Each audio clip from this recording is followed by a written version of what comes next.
नमस्कार दोस्तों, मैं आपका दोस्त राहुल स्वागत करता हूं आपका अपने यूट्यूब चैनल आरके कंस्ट्रक्शन में। दोस्तों, आज के वीडियो उन स्टूडेंट्स के लिए है जिन्होंने अभी 12th पास किया है और वो इंजीनियरिंग फील्ड में जाना चाहते हैं, जिसमें वो ये कन्फ्यूजन में रहते हैं कि मुझे पॉलिटेक्निक करना चाहिए या फिर बीटेक करना चाहिए। तो दोस्तों, इस वीडियो में हम इस बारे में खुलकर बात करने वाले हैं। वीडियो थोड़ा सा लेंथी होगा, लेकिन आप इस वीडियो में अगर एंड तक बने रहेंगे तो आप खुद ही ये डिसाइड कर पाएंगे कि मुझे पॉलिटेक्निक करना चाहिए या फिर बीटेक करना चाहिए। तो चलिए वीडियो को हम स्टार्ट करते हैं। पॉलिटेक्निक के बारे में मैंने इससे पहले वाली वीडियो में भी बताया हुआ है। इस वीडियो में भी दोस्तों हम इसके बारे में बताने वाले हैं और सबसे पहले हम बीटेक के बारे में इस वीडियो में जानने वाले हैं कि बीटेक क्या होता है, कौन स्टूडेंट जो है वो बीटेक करने के लिए एलिजिबल रहते हैं और बीटेक आप किस तरह से कर सकते हैं और बीटेक करने के फ़ायदे क्या होते हैं। तो चलिए सबसे पहले हम जानते हैं कि बीटेक क्या होता है। तो दोस्तों, बीटेक एक bachelor of technology professional engineering course है, जो कि दोस्तों इंजीनियरिंग फील्ड में सबसे बेस्ट और वैल्यूएबल कोर्स माना जाता है, जिसको करने के बाद आप एक अच्छी जॉब पा सकते हैं इंजीनियरिंग फील्ड में। प्राइवेट सेक्टर में भी दोस्तों इसमें काफ़ी अच्छी जॉब है और गवर्नमेंट सेक्टर में भी दोस्तों आप जो है एक बड़े पद पर दोस्तों आप जो है जॉब इसमें ले सकते हैं। ठीक है, तो बीटेक दोस्तों आप किस तरह से कर सकते हैं। बीटेक करने के लिए आपको 12th पास होना बहुत ज़रूरी है। ठीक है, और 12th पास आपको दोस्तों मैथ साइड से होना ज़रूरी है। आपका फिजिक्स, केमिस्ट्री और मैथ आपका जो है सब्जेक्ट होना ज़रूरी है। साथ ही दोस्तों इसमें आपका इंग्लिश होना भी ज़रूरी है। ठीक है, इंग्लिश आपकी दोस्तों हो ना हो, लेकिन आपको अगर बीटेक करना है तो बीटेक की पढ़ाई दोस्तों पूरी इंग्लिश में है, ये आप जान लीजिए। तो इंग्लिश आपको आना बहुत ज़रूरी है। ठीक है, हालांकि समझने के लिए आप जो है हिंदी का प्रयोग भी यहाँ पर कर सकते हैं, ऐसा कोई दिक्कत नहीं है, लेकिन आप जो है इंग्लिश अगर आपका होगा तो आपके लिए कोर्स जो है वो ज़्यादा आसान हो जाएगा। ठीक है, तो आगे हम बढ़ते हैं। 12th में आपका जो है इसमें परसेंटेज की अगर हम बात करें तो आपका कम से कम मिनिमम आपका 60% इसमें होना चाहिए, यानी फर्स्ट डिवीज़न आपकी 12th में होनी चाहिए। और फिजिक्स, केमिस्ट्री और मैथ में मेनली आपको जो है आपके अच्छे अंक यहाँ पर आने चाहिए, तो आप जो है बीटेक कर सकते हैं। बीटेक करने के लिए एंट्रेंस एग्ज़ाम आपको देना होता है। ऐसे पॉलिटेक्निक में भी आपको एंट्रेंस एग्ज़ाम देना होता है, लेकिन बीटेक में भी आपको क्या करना होता है, जेई एडवांस या फिर जेई मेंस आपको निकालना होता है। उसके बाद आपकी काउंसलिंग होती है, रैंक के आधार पर आपको जो है ब्रांच वहाँ पर मिलती है। बीटेक के फॉर्म दोस्तों किस तरह से निकलते हैं। बीटेक के फॉर्म जैसे इस बार निकल गए हैं। आपका बीटेक के दोस्तों 2 अटेम्प्ट होते हैं साल में। ठीक है, उसमें क्या होता है, 2 सेशन होते हैं। फर्स्ट सेशन निकलता है आपका जैसे सितंबर में निकलता है आपका फर्स्ट सेशन। तो उसमें आपका क्या होता है, स्टूडेंट उस समय 12th में रहते हैं, वो अपनी पढ़ाई अच्छे से नहीं कर पाते हैं, बीटेक की तैयारी वो दोस्तों नहीं कर पाते हैं और इतनी जानकारी भी उनको नहीं होती है कि बीटेक के लिए आपको किस तरह की पढ़ाई करनी चाहिए। एंट्रेंस एग्ज़ाम दोस्तों उसका टफ होता है। पॉलिटेक्निक से बीटेक का एंट्रेंस एग्ज़ाम जो है वो थोड़ा टफ होता है, हाई लेवल का पूछा जाता है। 12th की उसमें दोस्तों मैथ और केमिस्ट्री, फिजिक्स वहाँ पर पूछी जाती है। तो क्या होता है दोस्तों, फर्स्ट सेशन में आपका जो है तैयारी अच्छे से नहीं हो पाती है। बहुत सारे स्टूडेंट उसका जो है एग्ज़ाम भी नहीं दे पाते हैं पढ़ाई के दौरान। लेकिन दोस्तों उसके बाद 2-3 महीने बाद जैसे फरवरी और मार्च में दोस्तों उसके क्या होता है, सेकंड अटेम्प्ट भी निकलता है।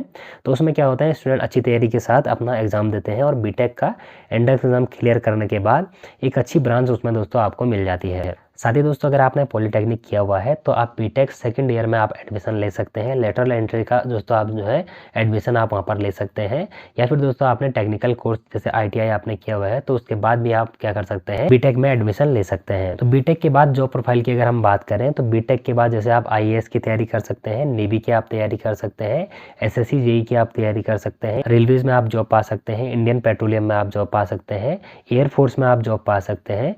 बहुत सारी अपॉर्चुनिटीज़ आपके लिए दोस्तों खुल जाती है, क्योंकि दोस्तों आपको पॉलिटेक्निक के बाद कम देखने को मिलती है।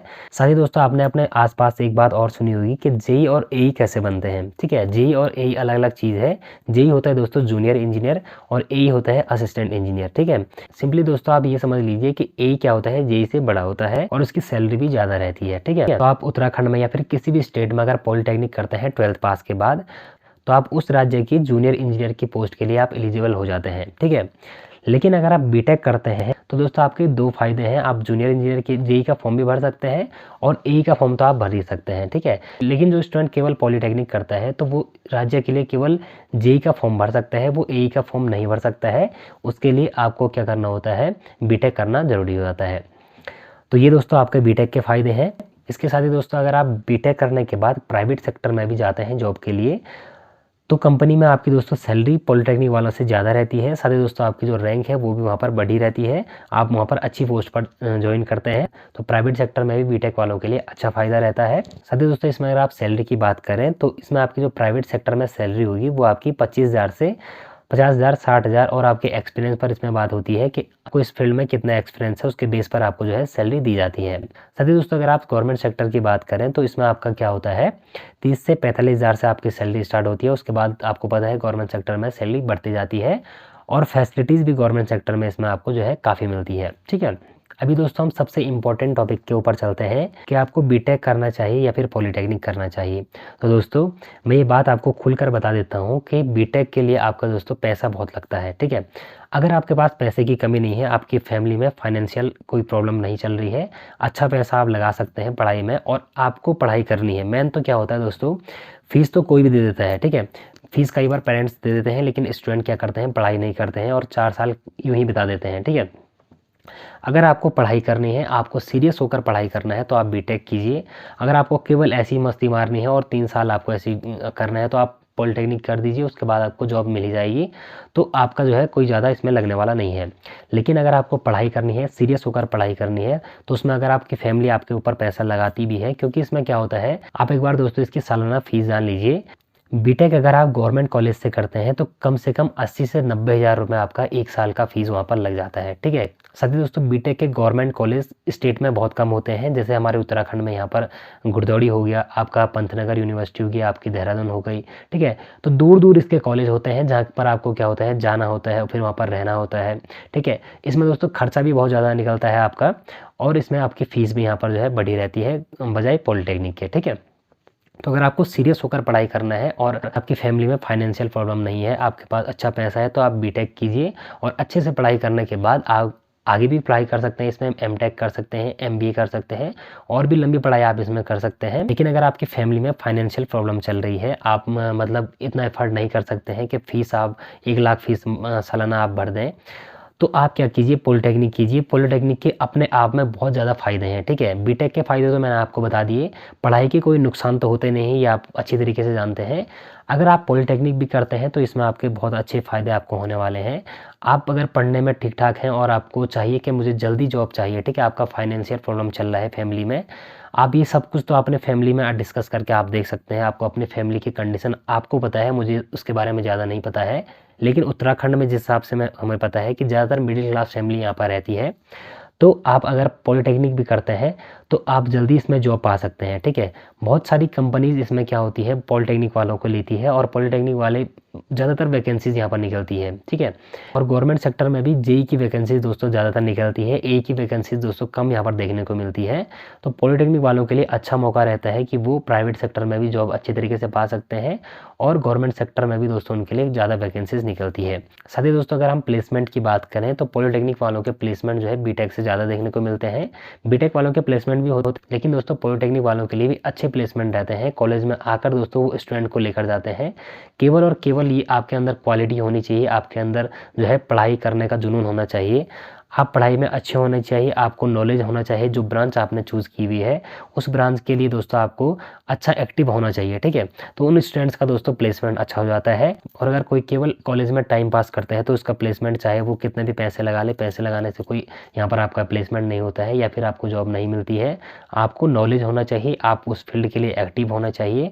तो आपके अगर परसेंटेज थोड़ा कम भी रहते हैं तो आपका प्लेसमेंट हो जाता है। ठीक है, और अगर कंपनीज़ में भी आप इंटरव्यू देने के लिए जाते हैं तो आपका ये नहीं देखा जाता है कि आपकी परसेंटेज कितनी है। जिस जॉब के लिए आप अप्लाई करना चाहते हैं उस जॉब के लिए आपका एक्सपीरियंस क्या है या फिर आप उसके लिए एक्टिव हैं, आपका नेचर किस तरह का है, आप सीरियस हैं कि नहीं है जॉब के लिए, ये दोस्तों आपकी जॉब के लिए बहुत ही ज़्यादा मायने रखती है। ठीक है, तो फाइनली आपको समझ आ गया होगा कि हमें बीटेक करना है या फिर पॉलिटेक्निक करना है। साथ ही दोस्तों फीस की अगर हम बात करें तो पॉलिटेक्निक की अगर हम सालाना फ़ीस की बात करें तो पॉलिटेक्निक की सालाना फ़ीस आप जो है 15,000 कम से कम आपका, अगर गवर्नमेंट पॉलिटेक्निक से आप करना चाहते हैं तो 15,000 में आप जो है पूरा 1 साल का 2 सेमेस्टर आप निकाल सकते हैं। इसमें भी दोस्तों क्या होती है, स्कॉलरशिप की सुविधाएं रहती है। हालांकि बीटेक में भी स्कॉलरशिप की सुविधाएं रहती है, कैटेगरी वाइज आपको स्कॉलरशिप दी जाती है, जिसमें कि दोस्तों आपकी लगभग 90% जो आपकी फीस है वो वापस आ जाती है। तो पॉलिटेक्निक दोस्तों आपके लिए हल्का पड़ जाता है। साथ ही दोस्तों उत्तराखंड में गवर्नमेंट पॉलिटेक्निक की कमी नहीं है, कम से कम 70 से 71 पॉलिटेक्निक अभी जो है गवर्नमेंट पॉलिटेक्निक उत्तराखंड में चल रहे हैं, जिसमें कि दोस्तों आपके हर ज़िले में आपके 3 से 4 पॉलिटेक्निक आपको देखने को मिलेंगे।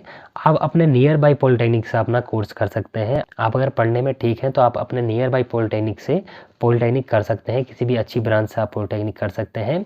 जिस फील्ड में आपको आगे जाना है उस फील्ड की ब्रांच आपको चूज़ करनी है, ये सबसे ज़्यादा मायने रखता है। आपको अगर इलेक्ट्रिकल फील्ड में जाना है, इलेक्ट्रिक फील्ड में जाना है, तो आप सिविल ब्रांच लेकर आप क्या करेंगे, आपका जो है सिविल ब्रांच लेना व्यर्थ है। तो आप इलेक्ट्रिकल ब्रांच वहाँ पर लेंगे तो आप इलेक्ट्रिकल फील्ड में अच्छा काम कर पाएंगे। ठीक है, इन चीज़ों को देखकर ही दोस्तों हमें क्या करना होता है, ब्रांच चूज़ करनी होती है। साथ ही दोस्तों पॉलिटेक्निक में प्राइवेट कॉलेज की अगर हम बात करें तो यहाँ पर फीस आपको 50 से 60 हज़ार आपको देखने को मिलेंगी। तो आप पॉलिटेक्निक प्राइवेट कॉलेज से भी कर सकते हैं और गवर्नमेंट कॉलेज से भी आप कर सकते हैं। पॉलिटेक्निक करने के बाद भी आपको काफ़ी सारे फ़ायदे होने वाले हैं, ये मैंने आपको बता दिया है। ये किस चीज़ पर डिपेंड करता है, अभी तक अगर आप मुझे सुन रहे हैं तो आप ये खुद ही डिसाइड कर देंगे कि मुझे बीटेक करना चाहिए या फिर पॉलिटेक्निक करना चाहिए। तो दोस्तों आज का वीडियो यहीं पर हम समाप्त करते हैं। इसमें कुछ क्वेरीज अगर आपकी रह गई है तो कमेंट बॉक्स में कमेंट कर दीजिए, हम आपका रिप्लाई ज़रूर करेंगे। और अगर आपको वीडियो पसंद आई तो वीडियो को लाइक ज़रूर कर दीजिए। और इसी तरह की नॉलेजेबल वीडियोज़ के लिए और सिविल कंस्ट्रक्शन से जुड़ी जानकारी के लिए आप हमारे चैनल आरके कंस्ट्रक्शन को जरूर सब्सक्राइब कर दीजिए। तो चलिए दोस्तों मिलते हैं नेक्स्ट वीडियो में नेक्स्ट टॉपिक के साथ। Thanks for watching.